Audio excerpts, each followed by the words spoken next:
Hey guys, my name's Kelly. I'm 27 years old, and this is my first Floss Tube video. I felt a little bit weird about this, but from what I've heard, you get used to it. So here's to hoping, and we'll see how this goes.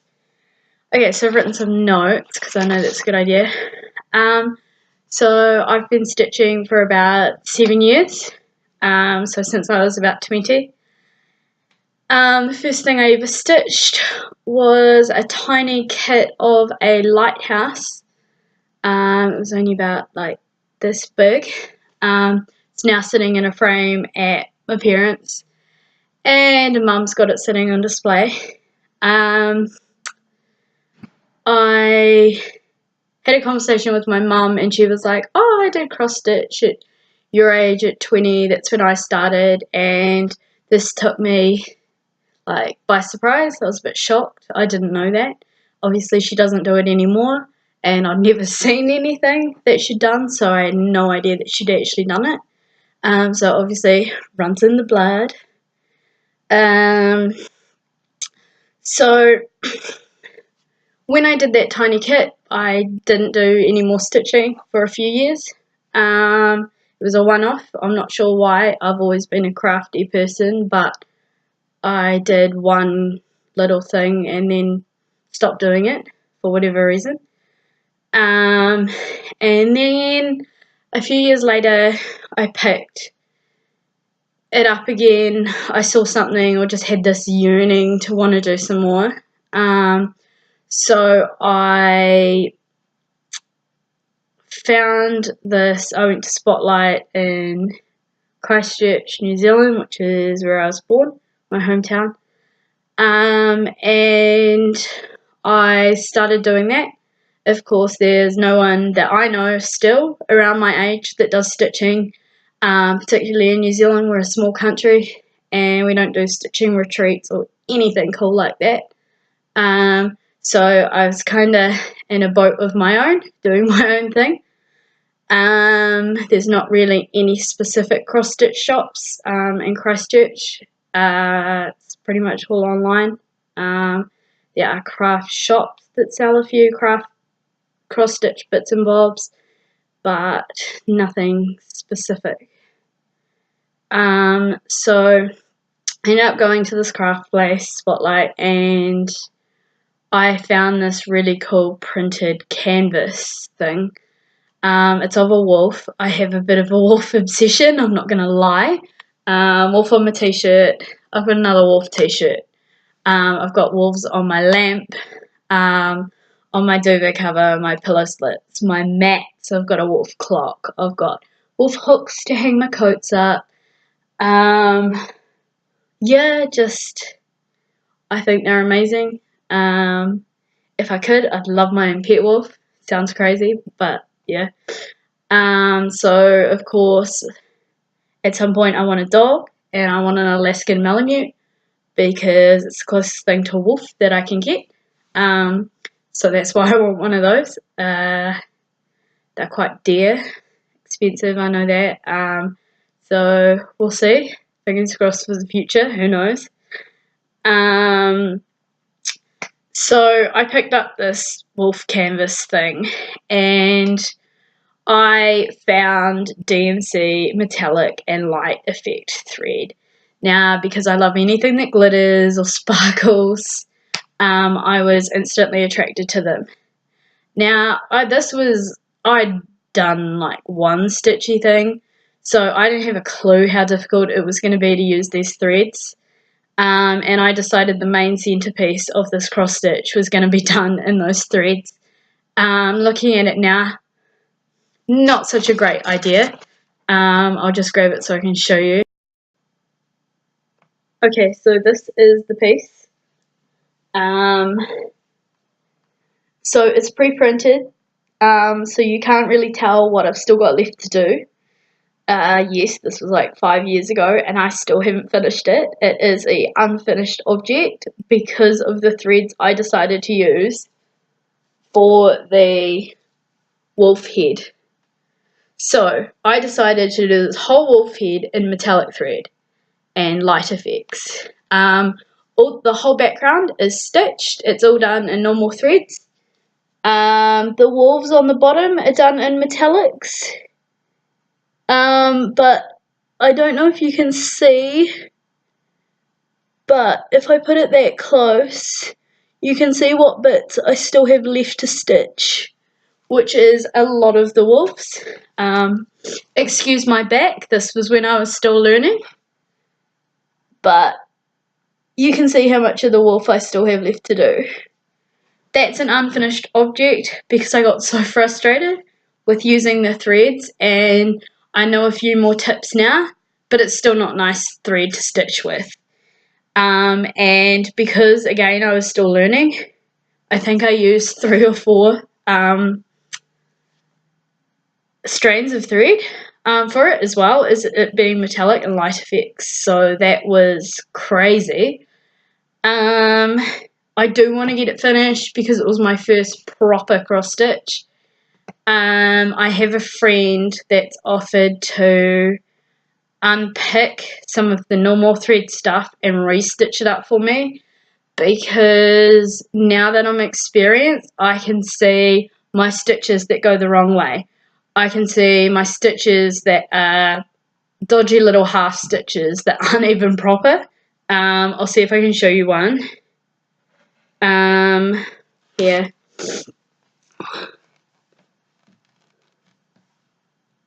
So the bottom of that, you can see that the random stitches here, so it hasn't been done properly.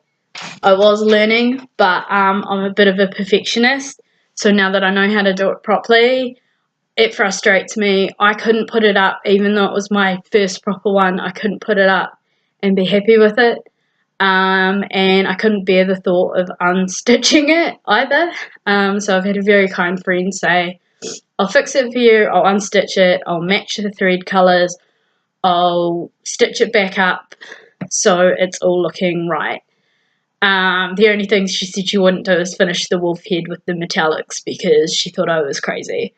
And the effect is going to look amazing, but it's just finding the motivation to deal with that thread. I do have some thread hemming, so that's something I'll use, and a few other tips that I've learned is to actually tie the thread to the needle so it doesn't keep unthreading, and to use shorter lengths. So that's kind of what I'm going to be doing. The other thing I figured out with this is, of course, it's not made for thread, it's a canvas. But it still looks alright. But the other thing is, because it's pre-printed, it's not set up for square by square. So some of them I have to decide if I am doing a half stitch or how to sort the colours out. If you look, see, it's not lined up. So that also makes it a bit of a nightmare. But I'll get it done because I love wolves and it's going to be worth it. So I keep telling myself. So one day I'll have the motivation to do that. Okay, so next up is... Sorry, dropped my piece of paper. So after I did that, gave up on it because it's hard. I had another break because throwing myself in the deep end and doing something like that right at the beginning completely put me off. So the next thing I did was I bought a wool cushion. It was like you make it into a cushion cover thing, and it was of a golden retriever puppy. And it was still cross stitch, it was just wool, and I was like, this is kind of cool. So I stitched that up. My grandmother, who had a sewing machine and was a bit, knew how to use a sewing machine and do that kind of thing, helped me finish it up into a cushion. That is now with my sister. It was a gift to her. Most things I stitch, I give away. I don't keep much of what I stitch. It's just my personality to give and give and give. So I'm quite a selfless stitcher. I just try not to think, if I'm not sure what the person's going to do with it and if they appreciate it, I just try and push it from my mind and not think about it. So yeah, there's that. I stitched this amazing picture of a lady with all this floral in her dress. It had beads, it had star sequins, and it took me 2 years to stitch. It might have been a year and a half. It was supposed to be a kit for my grandmother, who is a bit of a nightmare to buy a Christmas present for. She's just hard. So I said to my mum, I said, hey, if you buy the kit, I'll stitch it up for her. It was supposed to be done for that year. I showed her the progress and I said, this is to be continued. You'll get it when I finish it. We'll get it framed. So she knew she was getting it. She just got it a year later than she was supposed to. I was studying at the time as well. That is one of the reasons why it took so long to do. I am very independent. I decided that I was going to study and work. And I was in a shared house or a flat. So I paid and worked and studied at the same time. I am a qualified primary school teacher. I got my degree last year. Yay, I never thought that was going to happen. It took me 6 years. And I almost didn't due to mental health reasons and stuff. So I have had severe long-term depression since I was early high school, possibly even intermediate, just undiagnosed until mid-high school. Which was year 10, 11. It has gotten in the way of many things. Being a teacher, you have to have the confidence to stand up in front of those kids and teach. And so I initially started studying full-time. And I failed a few placements and decided that I wanted to go part-time to deal with the workload better and to be able to work as well. Because when I started full-time, I wasn't working. I was just studying. And so I did that, and I decided that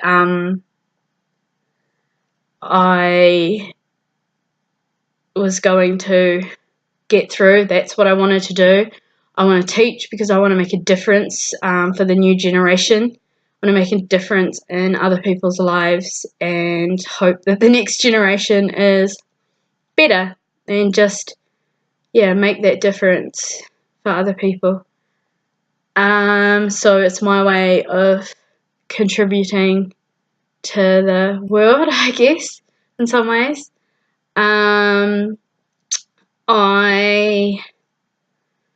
I did fail a few placements. It came to the point where if I didn't complete my degree in 6 years, I'd have to start from scratch, and that would have to be special permission from the education government and all this. It was really complicated if I didn't make it in 6 years.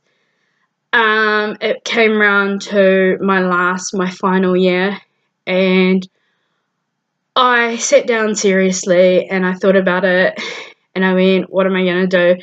Is this, if I don't pass this and get my degree, what am I going to do with my life? And I took a couple of weeks to think about it, and I decided that there was nothing else I wanted to do. That was it. That was what I wanted to do, and I couldn't think of anything else I wanted to do.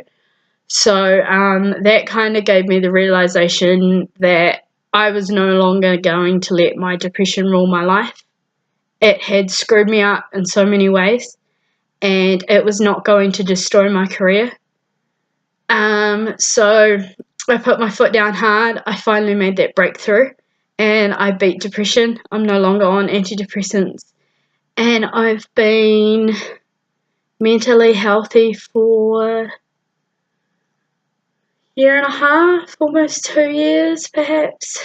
But yeah, that was because that was the final straw. I was like, no, I'm going to pass this. It's not going to rule me. So that was amazing. Yeah, I don't know. I was like, it's done enough damage. It's not going to do any further damage for me. So I did that.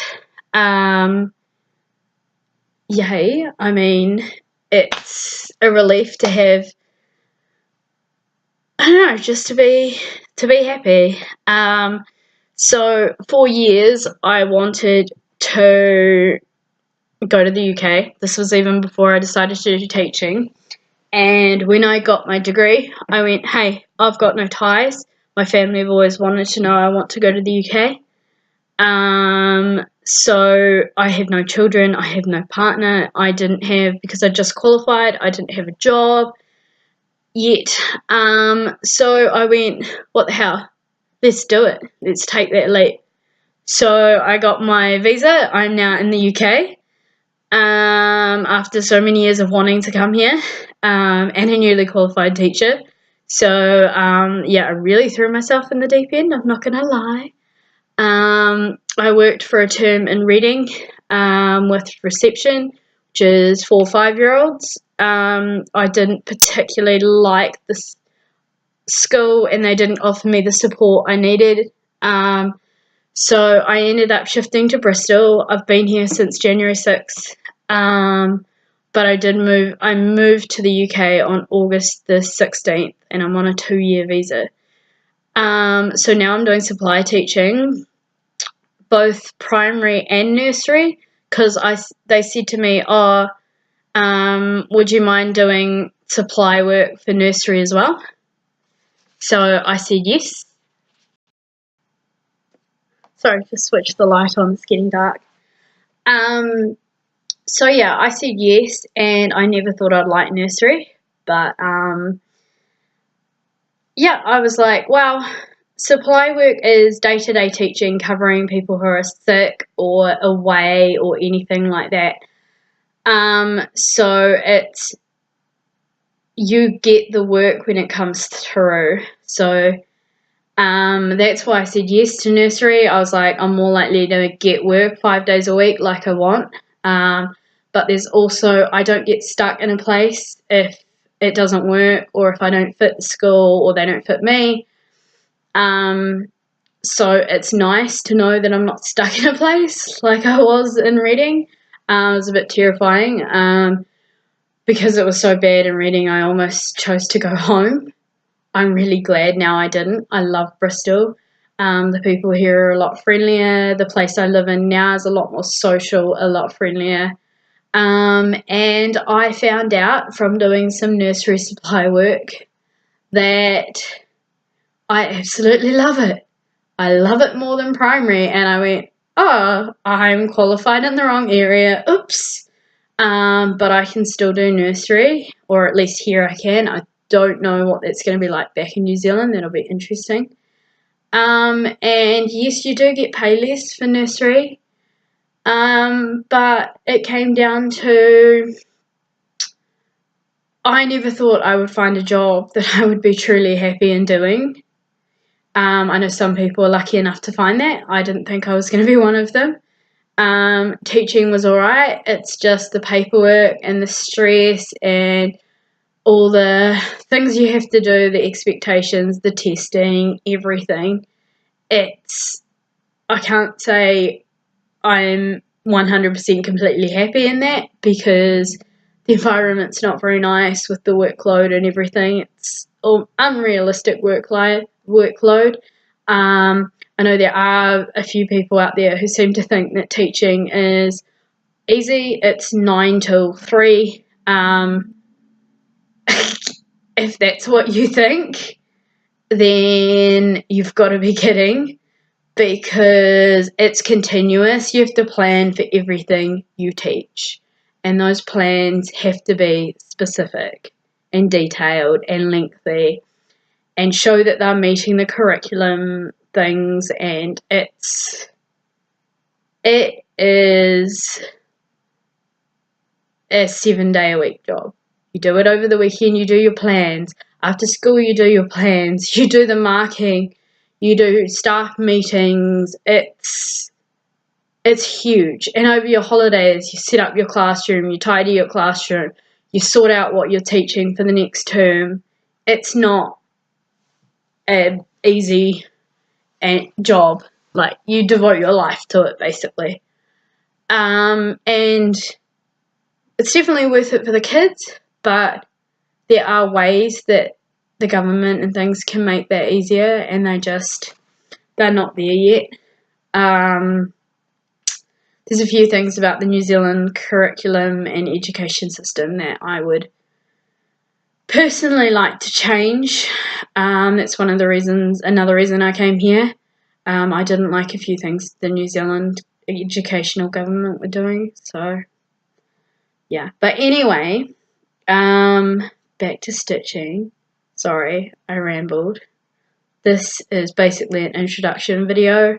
The rest will be mostly stitchy related, but at least if I refer to anything of what I'm doing, you'll know what I'm on about because you now know the backstory. So, apart from the pillow I stitched for my sister, I stitched some owls sitting on a tree branch. It was a kit. I can't remember off the top of my head what it was or anything. I'm really sorry. Some of these things are gifts, so they're all, they're framed and they're at their houses and stuff. I've got photos on my phone, but I'm doing this video on my laptop. So I don't know, maybe I can post them in the comments. I'll try and figure that out. But it's all these owls sitting on a branch. The fabric that came with it was a bright, quite a beautiful blue. It's the first cross stitch that I actually stitched on a coloured material like that, so that was cool. And I think it had a few beads or sequins with it or something. So I've done that. I did on my last school placement, I made a bird cage. It was a design off Etsy from Kaleidoscope UA on Etsy. It was a fairly simple one. They were like pastel-y colours, and I stitched that for her. I don't think her personality is quite met. I think they clashed a little bit. So I've never thought too much about what happened to that because, to be honest, I have no clue if she liked it or not. It's the thought that counts, right? I stitched this amazing ice cream design. It's a massive ice cream in the middle of the design and like desserts around the outside. That is at one of my friend's houses. I got it framed for her and gave it to her for Christmas. But first, before I stitched it, I showed her a few and I was like, which one do you like? And she told me that was the one she liked. So I knew that she was going to treasure that. She'd picked and said that she liked it. So I know that's on the wall in her kitchen. And that's I think I've got that as my header picture for my YouTube channel thing. So that's that one. I got a themed countdown box, and the theme was unicorns and rainbows. Yay! And that was from Stitchy Box. It was the first one I'd ever bought, and the only one I've bought, but to be continued. I'm sure I'll get another one because I loved it. So every day for that month, you opened a little gift and you got something stitchy related to the theme. So I've got some of it with me in the UK. I didn't bring all of it over. I thought I had, so I was a bit gutted. When you have a craft stash, it's a nightmare when you're shifting countries. A lot of my stuff is back in New Zealand and it sucks. Yeah, and the shipping costs are ridiculous, because that was something I considered. So because of that, I kind of built a stash here now. Oops, daisies. So I kind of have two stashes. So that's sorry, not sorry. Just means more stitchy stuff. So I've got some of that. I'll show you some of what I got in it.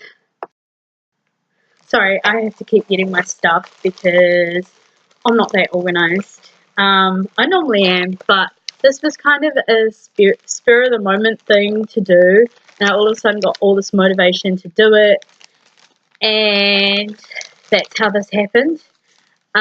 So one of the things I got were some sequin blend things, so they're pretty. Some seed beads, some more seed beads. Got quite a few beads, so I'm just gonna go through and show you. They're quite hard to see on camera.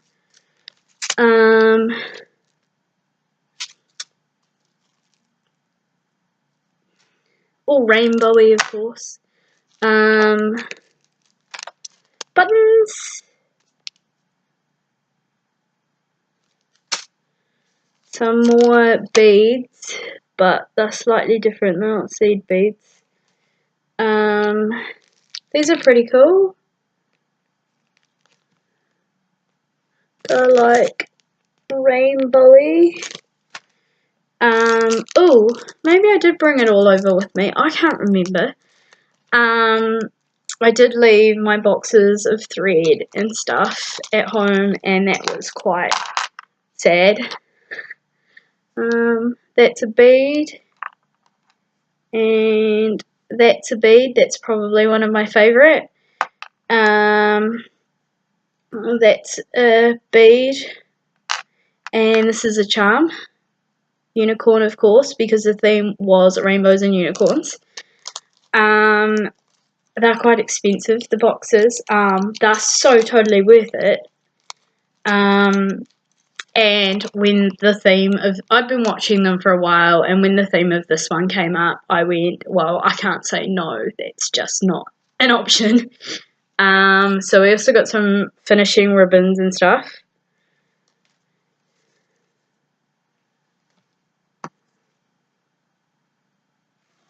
Lace, but it's like sparkly.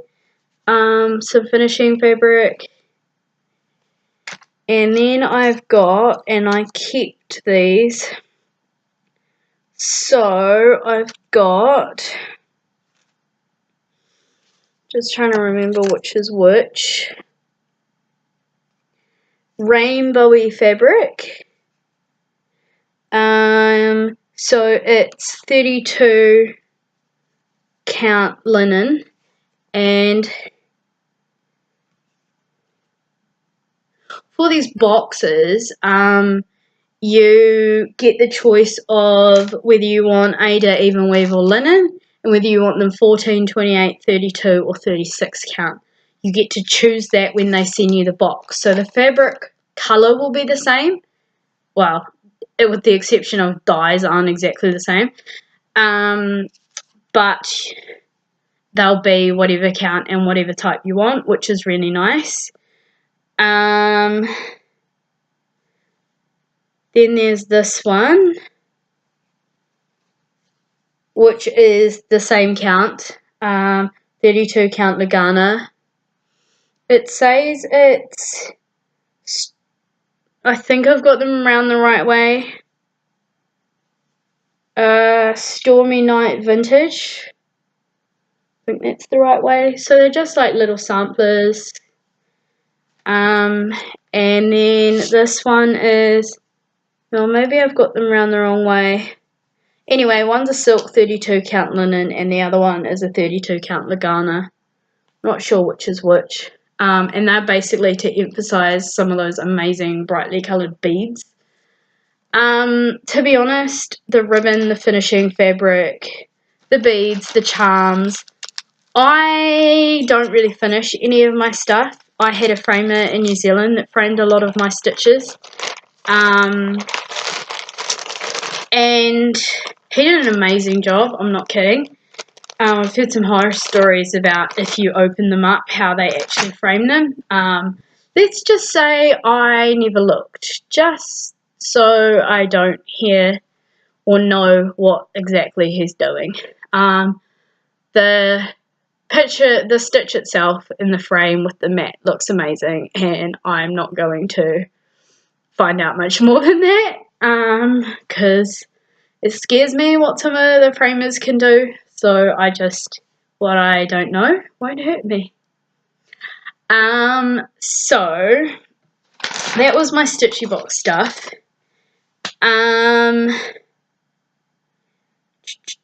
So the other reason I came to the UK is I really want to travel.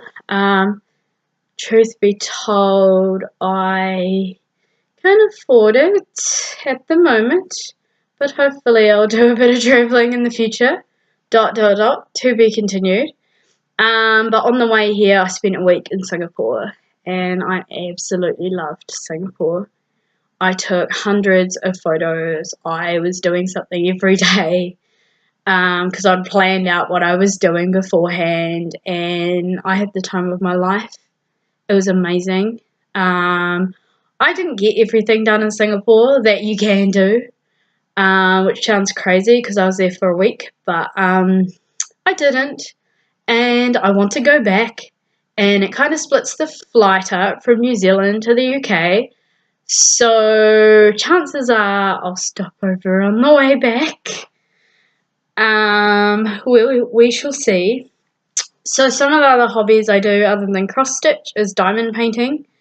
I'm also a computer gamer, PlayStation 3, 4, but of course my gaming PC and my 2 PlayStations are at home in New Zealand. So I've got my laptop that I play games with that I'm just dealing with, but I go through phases of what I'm doing hobby-wise, but I'm having a massive phase of cross-stitch at the moment, have been for months. So that's the majority of what I'm doing at the moment. It's great. In some ways I hope it doesn't end. We shall see. The other thing I do is miniature dollhouses. I don't know if you've seen them. Or heard of them before. I stumbled across them somehow. You can't buy them in New Zealand, it's all online. I buy most of them off AliExpress, because I don't know where. Actually, I buy all of them off AliExpress because I don't know where else to get them. So I've got a couple here.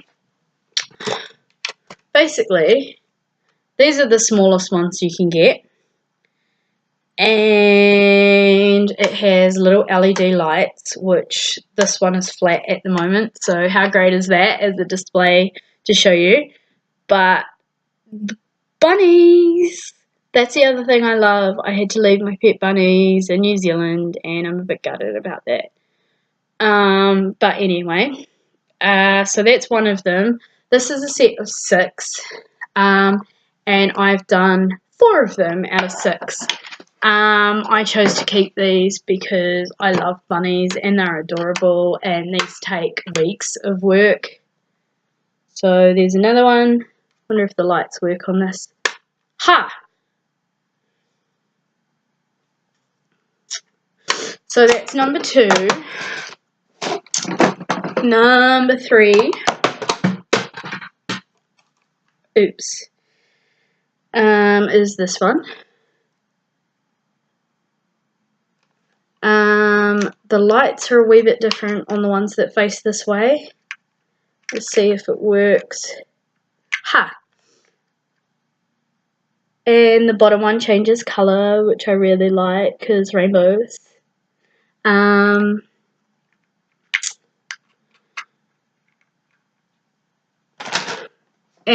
the 4th one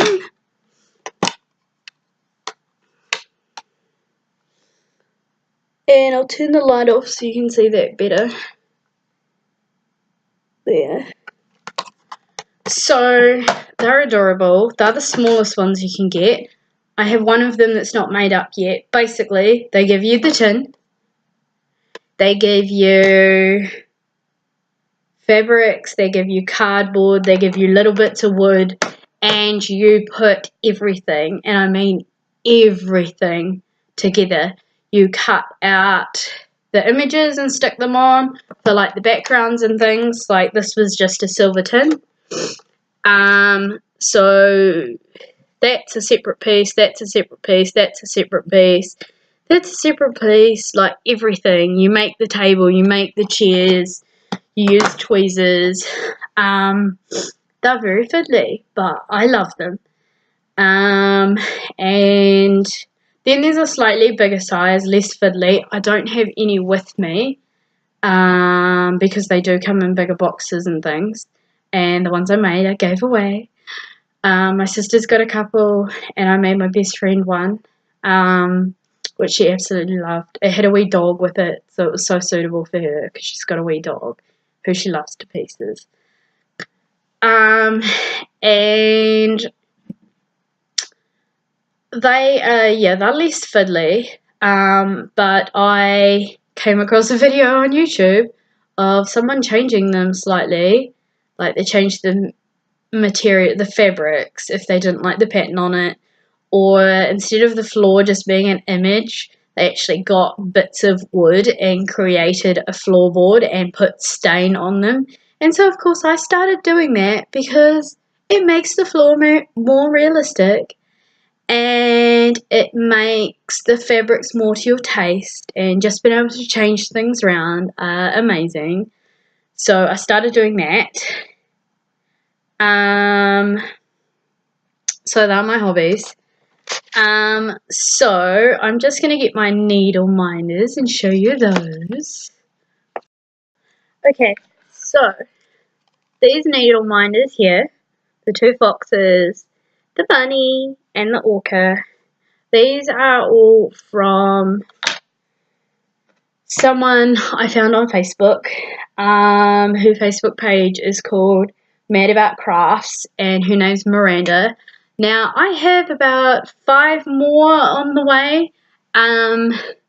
Go through stages, and then when I buy one, you're paying postage, so why not buy more than one to make the postage worth it? That's how I think, anyway. So, I got those from her. I got this beautiful dragon, and this is from Etsy. Her Etsy name is Unconventional X, and it wasn't the cheapest, but it's a dragon. It's amazing. So I had to get that. And there's 2 more here that I got. I got Jack and Sally from The Nightmare Before Christmas, and a rainbow sparkle horse, because obviously. So they are off Etsy too, from Stitch in Mad. I love anything Tim Burton makes.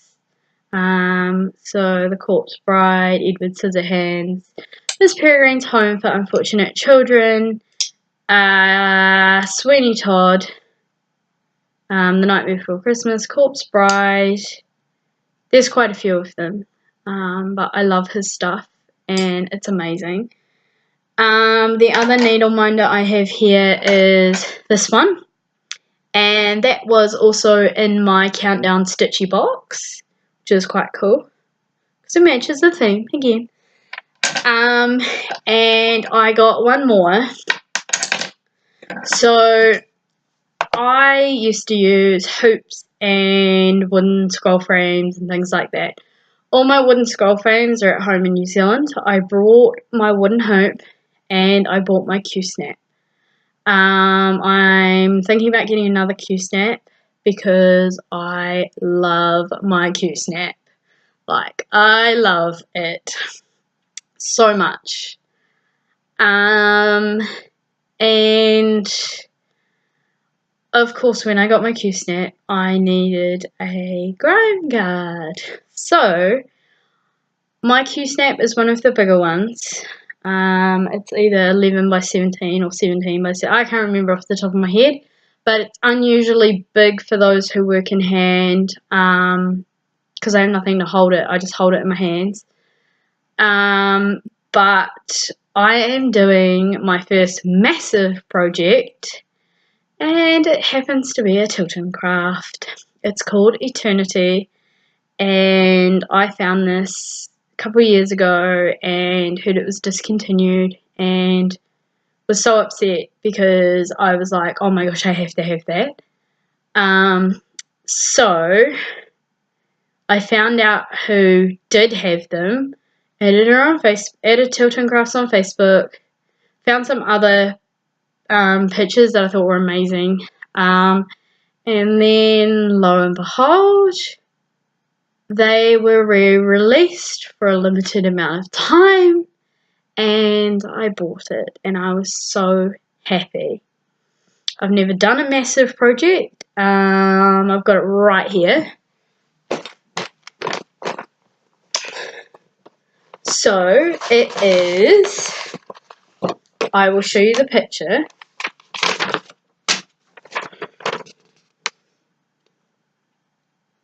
Wow! It's 360 by 522 stitches. It is, I will tell you how many pages it is because I went, oh my goodness, what have I got myself into? It's 42 pages. I have done a page and a bit. Now, I started this in like June or July, but between moving here and getting sorted and stuff, I'm not in a hurry. I'm 27. It takes my lifetime, whatever. As long as I get it finished before I die. So the first page was 70 something different colours. And I went, this is crazy. It is confetti hell. I've never done anything anywhere near the likes of it, but I have so much passion for the picture that's what drives me, and it's still going. It hasn't stopped. So that's what I want. So I bought the colours in like, it's got 100 and something colours, and I bought them in like 4 different trips. I just went through the 3 or 4 pages that listed all the colours and kind of started buying them slowly, not all together. And I bobbinate them when I need the colour. The rest is still sitting on skins. Like, I haven't bobbinated them or anything. I'm bobbinating as I go. And that suits me really well. I keep all the ones I have bobbinated in this. They've all got numbers on them. So yeah, so far, that's what I've got. Right, so I guess I better show you what I've done on it. So, this is my progress so far. So, if it's the top corner, it's so detailed, it's so going to be worth it. So I was talking about my grime guard. It's got bunnies on it, because bunnies! Aww! She showed me a few fabrics. I said, look, I want bunnies for my grime guard. She showed me a few, and that's the one I chose.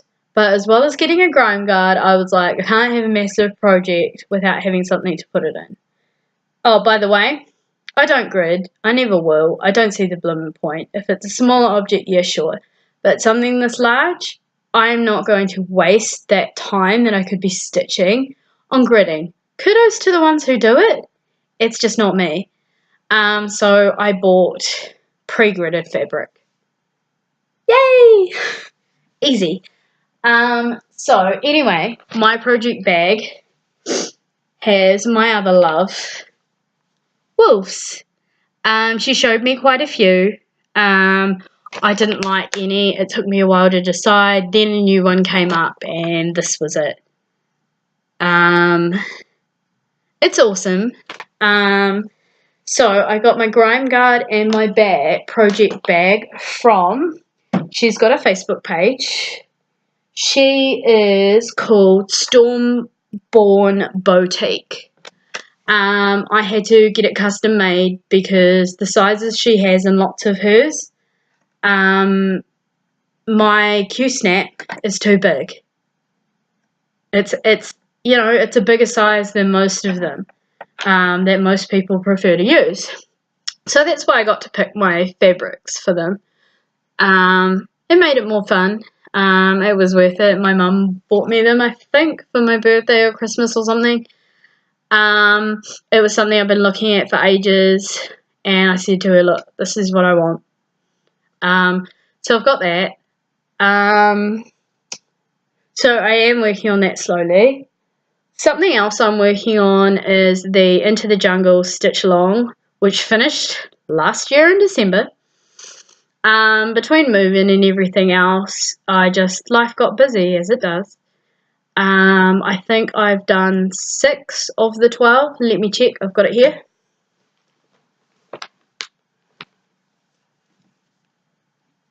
No, I've done 8. 8 out of 12.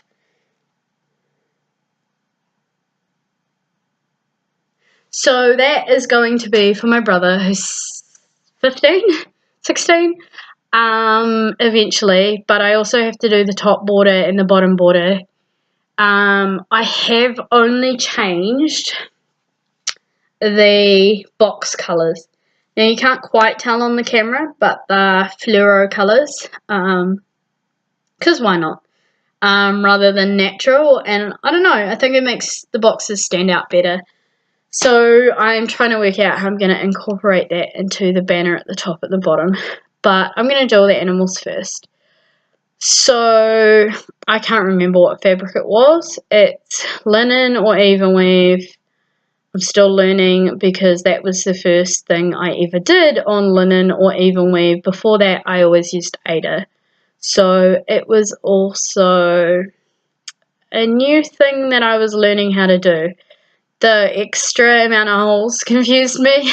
Now I go back to it and don't even need to think about it. So that's nice.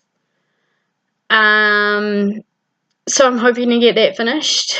I'm doing one animal and then I'm doing a small project and going back to it because I can't sit on it for prolonged amounts of time. I just get sick of it. So I do little things in between doing one animal. I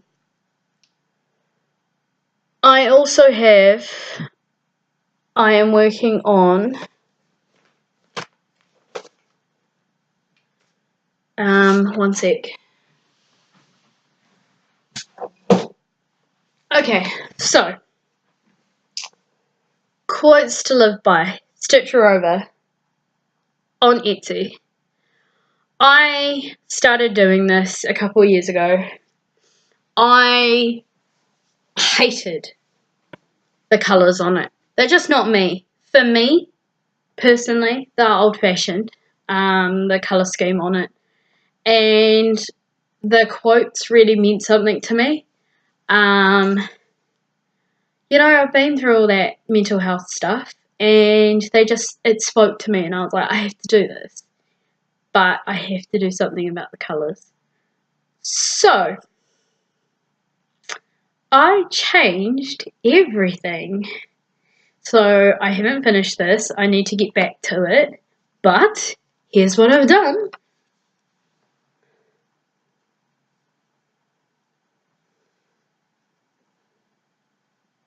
So I chose black instead of white because I like black. So then I went bright colours on black. Awesome. So what I did is I printed off the pattern and I coloured in the pattern to see how the colours would look together. Things don't have to match, they just have to look right, and it doesn't necessarily always mean they match. So I was happy with the colour choices I'd made, and then it wasn't enough for me. I mean, no, this is a special piece. This is one I'm keeping. It means something. It means a lot.